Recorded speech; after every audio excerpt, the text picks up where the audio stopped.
ଭାରତୀୟ ରେଳ ହେଉଛି ଆମ ଦେଶର ଜୀବନ ରେଖା।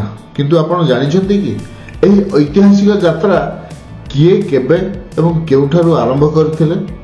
ଭାରତୀୟ ରେଳର ପ୍ରତିଷ୍ଠାତା ହେଉଛନ୍ତି British governor general Lord Dalhousie. ତାଙ୍କୁ ହିଁ ଭାରତୀୟ ରେଳବାଇର ଜନକ ବୋଲି କୁହାଯାଏ। ଏହି ଐତିହାସିକ ଦିନଟି ଥିଲା 16 ଏପ୍ରିଲ 1853 ମସିହା। ସେତେବେଳେ ଡେଲହାଉସିଙ୍କ ନିର୍ଦ୍ଦେଶରେ ଏହି ରେଳଯାତ୍ରା ଆରମ୍ଭ ହୋଇଥିଲା। ପ୍ରଥମ ଯାତ୍ରୀବାହୀ ଟ୍ରେନ୍ଟି ବମ୍ବେର ବୋରିବନ୍ଦରରୁ ଥାନେ ପର୍ଯ୍ୟନ୍ତ 34 କିଲୋମିଟର ଦୂରତା ଅତିକ୍ରମ କରିଥିଲା।